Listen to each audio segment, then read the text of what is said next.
I might have messed up this time. But me and Sally D got a pretty good history, so I think she took it easy on me this time. What's up, everybody? My name's Kenny Tonight, and this is The Night Dimension. And today, you guys can tell by the title, I'm going to talk about the time when I did Salvia Divinorum and cocaine. And this is a trip report and story time just because it wasn't necessarily planned as like a trip. It was a spur of the moment thing. It was like my last ditch effort, sort of, to try to make myself feel better, because after a night of drinking and doing coke and working, which I'm gonna get to, so basically I started off because me and my friend had to do some home improvement, basically, let me just say that.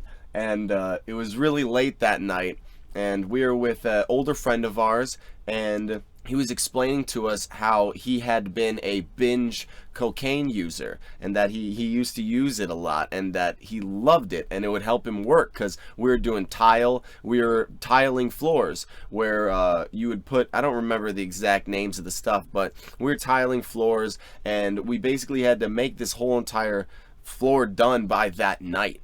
And so we decided it'd be a good idea to drink, and we were drinking, and then he brings up this idea, you know anybody that can get coke?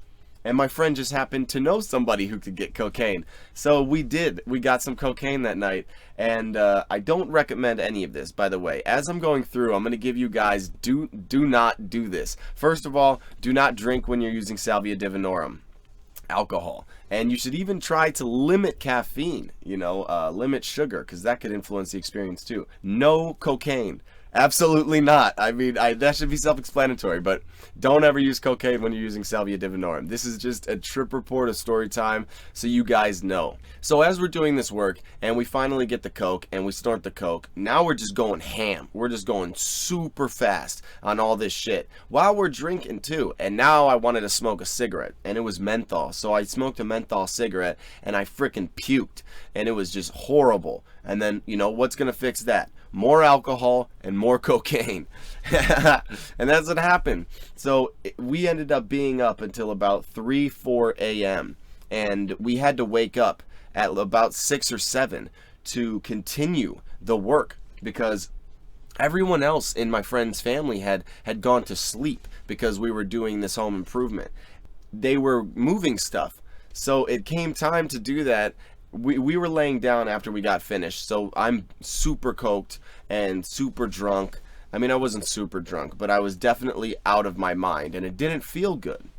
I decided it was a good idea to chew some salvia, and I just took a bunch. I really, in that mode, in that state, that's another thing that I don't do these experiences when you're feeling super extra confident from another substance, whether it's marijuana or anything. I've been on an acid trip before, and I was like, oh, it would be nice to smoke some salvia right now, and it wasn't nice. I mean, I guess it kind of was, but it was wild,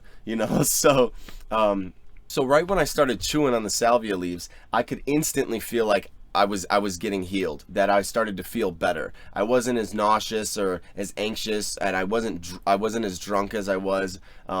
It almost felt like the cocaine went away completely, and I have a video about what salvia does to dopamine in my other video about Salvia Divinorum and cocaine. I'll put that a link in the description if you guys want to watch that one, but I definitely have to go deeper in this topic about what's actually happening in the brain, because salvia, it's super cool, it's super powerful what it's doing on a physical level, I guess, and not so much of a spiritual or hallucination level, but on a physical level, it's actually doing a lot of good things that we need to just give it a chance for. And that's what it was doing. It was healing me. And it said to me, because at first it was just like an array of energy, something like I've seen on a 5-gram psilocybin trip, where behind my eyelids it was just like layers of being, I guess, like people, spirit bodies that were just like kind of like rushing in closer and maybe going out again. And it was like an energy wave, and I could feel it as after I spit the leaves out.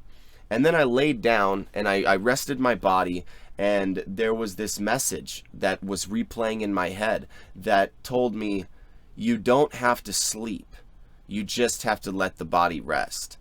And I don't know what to actually think about that, but now that I talked about the experience, I remembered that phrase, and obviously I have to end it with that. But let me know what you guys think about that. Super crazy experience.